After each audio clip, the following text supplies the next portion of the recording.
नमस्कार, अपना उत्तराखंड में आप सबका स्वागत है। मैं हूं आपके साथ प्रीति सिंह। चलिए बुलेटिन की शुरुआत करते हैं और अब खबरों पर विस्तार से चर्चा करते हैं। चमोली आपदा के दौरान अब तक 204 लोगों के लापता होने की खबर सामने आई है। हालांकि इनमें से 36 लोगों के शव अब तक बरामद किए जा चुके हैं, जिनमें से 10 लोगों के शवों की यहां पर पहचान हो चुकी है। बरामद शवों में से 2 पुलिसकर्मी भी शामिल है। वहीं पर 26 शवों की अभी तक पहचान नहीं हो पाई। ऐसे में 72 घंटे की कानूनी प्रक्रिया के बाद में अब इनका अंतिम संस्कार भी विधि विधान के अनुसार पुलिस की ओर से कर दिया गया। जहां पर कर्णप्रयाग में भी अलकनंदा नदी में बहकर आए 11 शवों का पुलिस ने हिंदू रीति रिवाज के साथ में अंतिम संस्कार किया।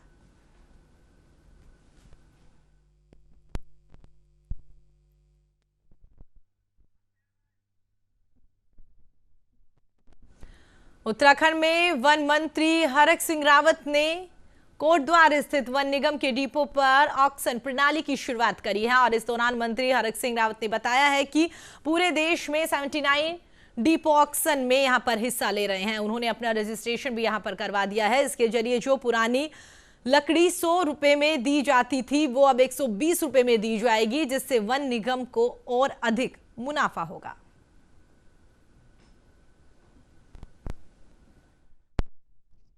और कोटद्वार इस वन निगम के डिपो से इसके अधीन लगभग 5 डिपो आते हैं। हम ई ऑक्शन प्रणाली की शुरुआत आज कर रहे हैं।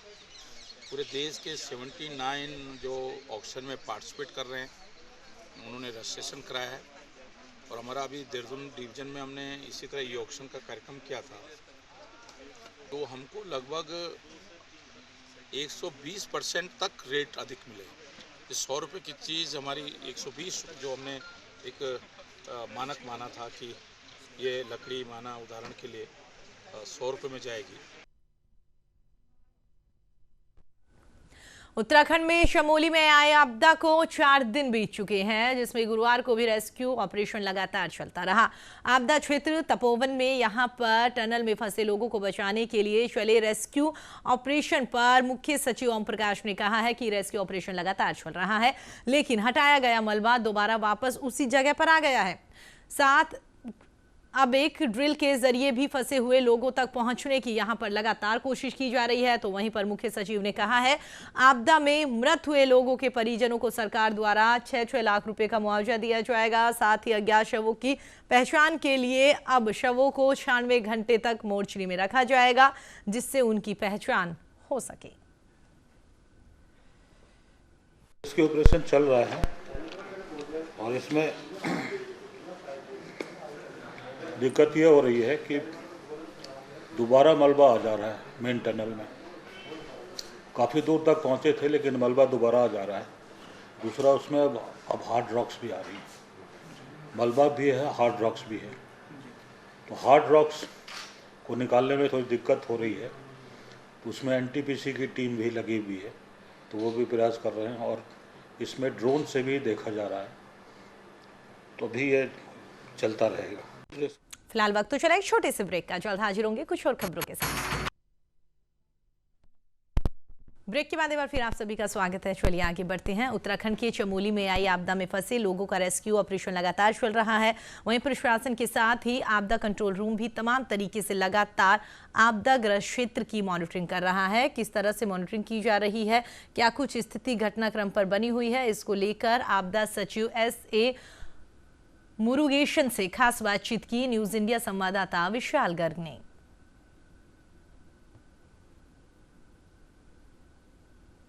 समय मौजूद हैं आपदा कंट्रोल रूम में और आपको दिखाना चाहेंगे कि लगातार जो आपदा के अधिकारी हैं वो यहाँ पर मॉनिटरिंग कर रहे हैं और स्क्रीन के माध्यम से जो नज़रें हैं वो आपदा में बनाए हुए हैं, क्योंकि जिस तरह से चमोली में जो भीषण आपदा आई है उसके बाद से 35 लोगों के अभी जो शव हैं वो बरामद हो चुके हैं, जिसके बाद से लगातार जो अधिकारी हैं वो यहाँ पर बैठ कर मॉनिटरिंग कर रहे हैं। और मुख्यमंत्री त्रिवेंद्र सिंह रावत जी के भी कड़े निर्देश हैं, जो आपदा से जुड़े तमाम जो अधिकारी हैं वो लगातार यहाँ पर बैठ करके मॉनिटरिंग करेंगे, क्योंकि जिस तरह से हमने देखा कि उन्होंने एक जो नंबर है वो भी किया था इसको लेकर के, जिसका 1070 जो एक नंबर है वो भी यहाँ पर दिया गया था, और ताकि जो इस पीड़ित हो रहे हैं, आपदा का शिकार हो रहे हैं, वो इससे जुड़कर अपनी जो समस्याएं हैं वो यहाँ पर बता सकते हैं। और हमारे साथ मौजूद हैं आपदा सचिव SA मुरुगेशन जी।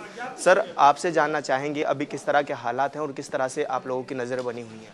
अब देखिए जो रेस्क्यू टनल में लास्ट 2-3 दिन से ट्रैप्ड बताया जा रहा है, सो उसी का रेस्क्यू करने के लिए हमारा प्रयास अभी चल रही है। उसमें लगभग 100 मीटर्स का ऑलरेडी मलबा वगैरह निकालने के बाद भी काफ़ी बैक फ्लो में स्लश वापस आ रहा है, उसको लगातार जैसे जैसे क्लीन करते जा रहे हैं।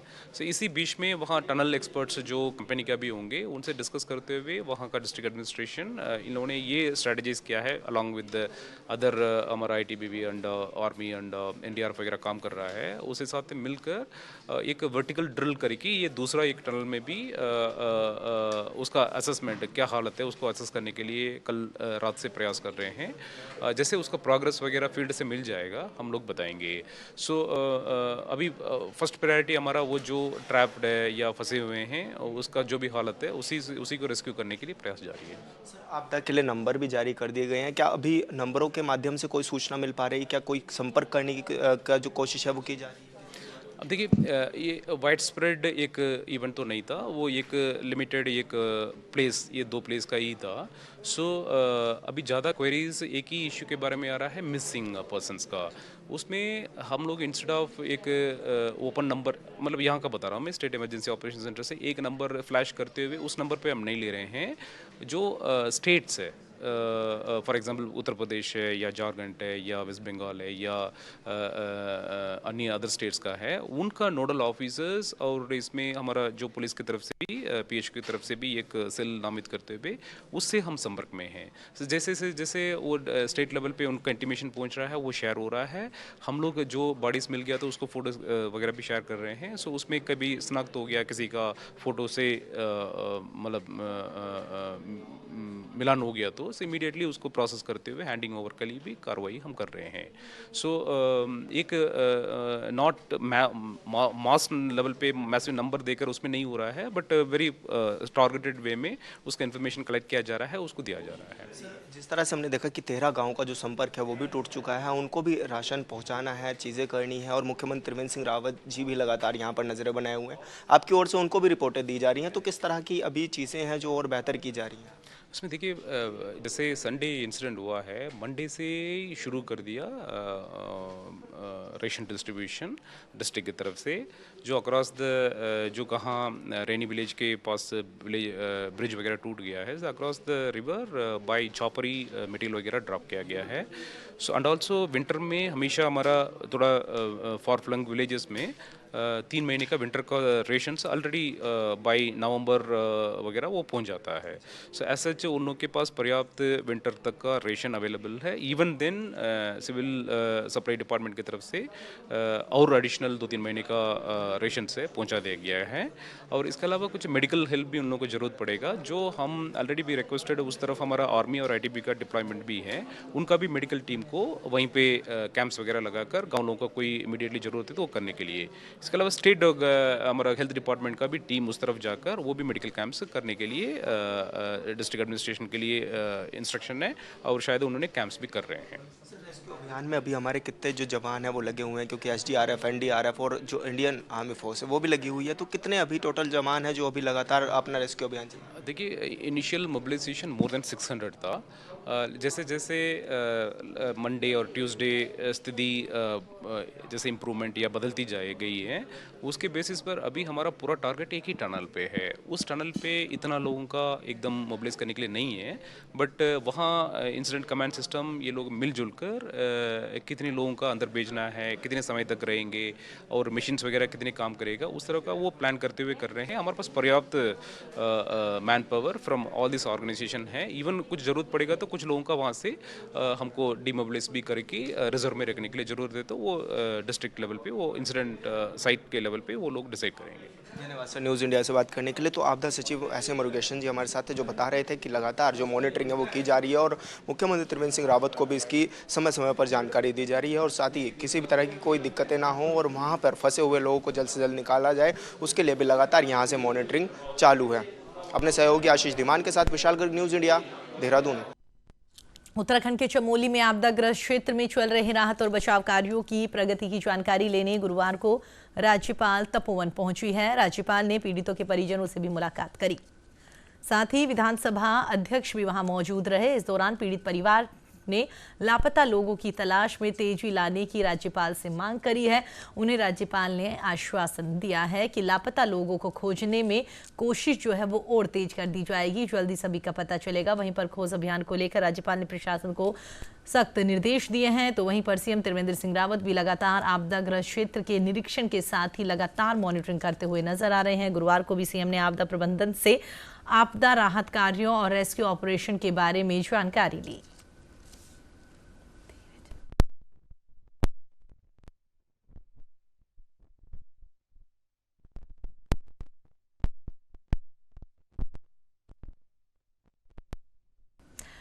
उत्तराखंड के हरिद्वार में होने वाले महाकुंभ को लेकर मुख्य सचिव ने कहा है कि सरकार की ओर से जो एसओपी जारी की गई है उस एसओपी को अगले 2 से 3 दिन में प्रभावी रूप से लागू किया जाएगा। वहीं पर मुख्य सचिव ओम प्रकाश ने कहा कि एसओपी के लागू होने के साथ ही हरिद्वार में श्रद्धालुओं की संख्या भी सीमित हो जाएगी। मुख्य सचिव ने कहा कि कुंभ के दौरान एक दिन में 10 लाख लोग स्नान कर सकते हैं और शाही स्नान के दिन ये संख्या 10 लाख से बढ़कर 50 लाख तक पहुंच सकती है।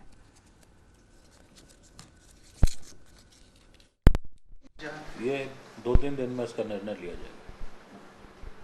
आज सर, आज के अनुमान है कितने श्रद्धालु पहुंचेंगे? आज कुछ आज ऐसा डाटा नहीं, अभी तो शाम तक आएगा। वैसे श्रद्धालुओं की संख्या जो है ये 4-5 लाख के आसपास होनी चाहिए। उत्तराखंड हाईकोर्ट ने नवी वन में हो रहे अवैध खनन को लेकर दायर जनहित याचिका पर जस्टिस आलोक वर्मा की एकल पीठ में सुनवाई हुई है। सभी पक्षों को सुनने के बाद में कोर्ट ने एमडीडीए सहित राज्य सरकार से 4 सप्ताह में प्रति शपथ पत्र पेश करने को जवाब देने के लिए कहा है। आपको बता दें कि देहरादून निवासी प्रतीक खंडूरी ने जनहित याचिका दायर कर कहा है कि देहरादून के ग्राम जंतर वाड़ा का खप्परवाड़ा में 5 किलोमीटर मार्ग पर स्थानीय लोगों ने अतिक्रमण कर रखा है। साथ ही नवी वन में भी अवैध खनन यहां पर लगातार किया जा रहा है, जिस पर एमडीडीए द्वारा कोई कार्रवाई अभी तक नहीं की गई। यह जनहित याचिका प्रतीक खंडूरी देहरादून निवासी द्वारा आयोजित की गई थी, जिसमें विलेज जंतरवाला और खब्बड़वाला के जो 5 किलोमीटर का जो स्ट्रेच है, जो माता संतल देवी मंदिर जो कि एक प्राचीन मंदिर है, वहाँ पे जाता है। वहाँ पर जो इलीगल कंस्ट्रक्शन एक्टिविटीज़ वहाँ के लोकल लोगों ने किया है और नन रिवर में जो इलीगल माइनिंग चल रही है और बिना सैंक्शन ऑफ मैप के जो इलीगल कंस्ट्रक्शन किया गया, जिस पर एमडीडीए ने वहाँ पर कोई एक्शन नहीं लिया है। उनके इनएक्शन के पार्ट पे इलीगल एंकोर्चमेंट को हटाने के लिए, साथ ही नन रिवर में रामनगर कॉर्पोरेट नेशनल पार्क में सटे हिम्मतपुर गांव में एक महिला को बाघ ने अपना शिकार बना लिया। महिला जंगल में घास काटने गई थी, इसी दौरान बाघ ने उस पर हमला बोल दिया। महिला की मौत हो गई। इस घटना के बाद ग्रामीणों में आक्रोश व्याप्त है। उनका कहना है कि बाघ को आदमखोर घोषित किया जाए। फिलहाल बुलेटिन में वक्त तो चला छोटे से ब्रेक का, जल्द हाजिर होंगे कुछ और खबरों के साथ। ब्रेक के बाद एक बार फिर आप सभी का स्वागत है। उत्तराखंड में कुमाऊं के क्षेत्रों में लगातार बढ़ रहे आपराधिक घटनाओं पर अंकुश लगाने के लिए गुरुवार को नैनीताल में पुलिस महानिरीक्षक ने कुमाऊं के एसएसपी और पुलिस अधिकारियों के साथ में महत्वपूर्ण बैठक करी, जिसमें क्षेत्र में बढ़ रही आपराधिक घटनाओं को रोकने के लिए दिशा निर्देश दिए। उन्होंने कहा कि स्कूलों में नशा मुक्ति जागरूकता अभियान चलाने के साथ ही बॉर्डर पर चेकिंग तेज करने, साथ ही ड्रग के आदी हो चुके लोगों की लत छुड़ाने के लिए मनोचिकित्सकों की मदद ली जाएगी। इस दौरान पुलिस महानिरीक्षक ने महिला सशक्तिकरण को मजबूती देने के भी निर्देश दिए। ड्रग एडिक्टेड थे, उनका काउंसलिंग करने के संबंध में विचार किया गया है। एक रामनगर में एक लेडी है, उन्होंने साइकोलॉजिस्ट, उन्होंने कहा है कि मैं काउंसलिंग करने के लिए तैयार हूँ, तो उनकी हम मदद लेंगे। इसके अतिरिक्त नैनीताल में डॉक्टर साहब हैं, वो भी काउंसलिंग करते हैं। उन लोगों की मदद करके जो ड्रग एडिक्ट हैं को काउंसलिंग करने के लिए निर्देश दिए हैं। इसके अतिरिक्त ड्रग्स के अगेंस्ट अवेयरनेस बनाने के लिए, क्योंकि स्कूल कॉलेजेस खुल गए हैं, वहाँ पे पुलिस वालों को जाके लोगों को समझाने के लिए निर्देशित कर रहे हैं। इसके अतिरिक्त साइबर क्राइम के विरुद्ध भी अवेयरनेस पैदा करने के लिए उनको निर्देशित किया गया। हरिद्वार महाकुंभ मेले के लिए रेलवे प्रशासन पूरी तरीके से तैयार है। रेलवे द्वारा कुंभ मेले से संबंधित सौंदर्यीकरण के लिए सभी काम लगभग पूरे हो चुके हैं। वर्तमान में फिलहाल 25 ट्रेनें संचालित हैं। आने वाले वक्त में जो दिशा निर्देश राज्य सरकार या केंद्र सरकार से मिलेंगे उसके अनुसार ट्रेनों की संख्या भी बढ़ा दी जाएगी। वहीं पर हरिद्वार पहुंचे मुरादाबाद BRM तरुण प्रकाश ने प्रेस वार्ता कर बताया है कि हरिद्वार महाकुंभ मेले के लिए रेलवे प्रशासन पूरी तरीके से तैयार है। सभी निर्माण कार्य लगभग पूरे हो चुके हैं। रेलवे किसी भी स्थिति से निपटने के लिए तैयार है। 2021 कुंभ मेले के लिए अपने सभी जितने भी उन लोग को अपने काम करने थे हमारे तकरीबन ख़त्म हो चुके हैं और हम कुंभ मेले के किसी भी स्थिति से निपटने के लिए तैयार हैं। कोरोना को कंट्रोल बना रहे थे। देखिए, कोरोना के लिए जो स्टेट गवर्नमेंट की गाइडलाइन हमें प्राप्त होंगी और जो भी सेंट्रल गवर्नमेंट इस विषय में समय समय पर गाइडलाइन देगा, हम अपना ट्रेन परिचालन उसके अनुसार ही रखेंगे। सर, कुंभ मेले में क्या करीब जो है 25 पेयर ट्रेन यहाँ पे चल रही हैं। उत्तराखंड में बीजेपी प्रदेश कार्यालय में पंडित दीनदयाल उपाध्याय की पुण्यतिथि पर प्रदेश अध्यक्ष बंशीधर भगत ने श्रद्धांजलि अर्पित करी। इस दौरान राजपुर विधायक सहित कई कार्यकर्ता यहां पर मौजूद रहे। मीडिया से बातचीत करते हुए बंशीधर भगत ने बताया, पंडित दीनदयाल उपाध्याय की 52 साल की उम्र में मृत्यु हो गई थी, जिसके चलते उन्होंने बहुत ही कम उम्र में कई सराहनीय काम करे हैं। साथ ही मनुष्य का विकास और देश का विकास किस तरह से किया जाए, इसके लिए भी पंडित दीनदयाल उपाध्याय ने विद्वान व्यक्ति के रूप में हमेशा से बीजेपी का मार्गदर्शन किया है। दीनदयाल उपाध्याय जी का आज पुण्यतिथि है। इसको भारतीय जनता पार्टी समर्पण दिवस के रूप में अपनाती है। पंडित दीनदयाल उपाध्याय 52 वर्ष की आयु में हमसे दूर हो गए थे, लेकिन 52 वर्ष की छोटी उम्र में जो उन्होंने किया था, मैं समझता हूं दुनिया में ऐसा उदाहरण नहीं। नेहरू युवा केंद्र, पिथौरागढ़ युवा कार्यक्रम और खेल मंत्रालय, भारत सरकार की ओर से ब्लॉक स्तरीय आस पड़ोस युवा सांसद कार्यक्रम का आयोजन राजकीय महाविद्यालय बेरीनाग के सभागार में आयोजित किया गया। कार्यक्रम का उद्घाटन ब्लॉक प्रमुख विनीता वाफीला ने किया और कहा है कि युवाओं को पढ़ाई के साथ साथ सामाजिक कार्यों में भी बढ़ चढ़कर प्रतिभाग करना चाहिए। खेल मंत्रालय भारत सरकार द्वारा विगत वर्षों से आस पड़ोस सांसद कार्यक्रम का आयोजन करवाया जा रहा है, जिसका आयोजन आज बेरीनाग विकासखंड में हमारे DP कॉलेज में करवाया गया, जिसमें बच्चों ने विभिन्न सामाजिक मुद्दों पर अपने विचार रखे, जिसे हम नोट डाउन करके जो हमारे हायर अथॉरिटी हैं वहाँ तक पहुँचाने का कोशिश करेंगे एवं इससे बच्चों के नेहरू युवा केंद्र द्वारा एक राज्य ब्लॉक स्तरीय कार्यशाला का आयोजन किया गया, जिसमें केंद्र सरकार और राज्य सरकार के द्वारा चलाई जाने वाली योजनाओं में बच्चों ने अपने विचार प्रस्तुत किए और बहुत सकारात्मक विचार उन्होंने प्रस्तुत किए। और इस तरह की जो कार्यशालाएं हैं वो गांव-गांव तक पहुंचनी चाहिए, जिससे कि लोगों युवा कल्याण अधिकारी जी के नेतृत्व में ये कार्यक्रम बहुत ही सफलतापूर्वक आयोजित किया गया, जिसमें सभी विद्यार्थियों ने बहुत ही उत्साहवर्धक ढंग से भाग लिया और इस कार्यक्रम से उनके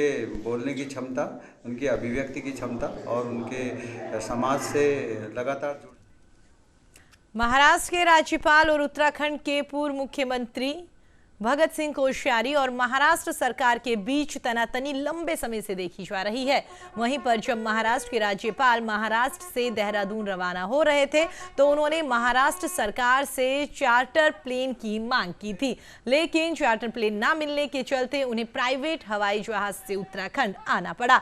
ऐसे में महाराष्ट्र सरकार और महाराष्ट्र के राज्यपाल के बीच में इस तनातनी को साफ तौर पर देखा जा सकता है। काफी इंतजार करने के बाद महामहिम को प्राइवेट प्लेन से सफर करना पड़ा। देहरादून पहुंचे महाराष्ट्र के राज्यपाल से जब इस बारे में पूछा गया तो उन्होंने कुछ भी कहने से साफ इनकार कर दिया। हालांकि उन्होंने इतना जरूर कहा कि एक हवाई जहाज नहीं मिला तो क्या हुआ, दूसरे हवाई जहाज से आ गए।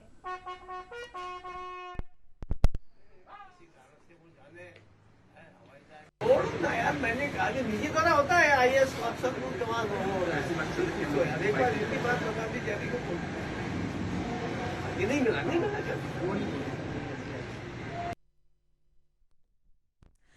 चलिए फिलहाल अपना उत्तराखंड में इतना ही। देश और दुनिया की तमाम खबरों के लिए आप बने रहिए हमारे साथ। नमस्कार।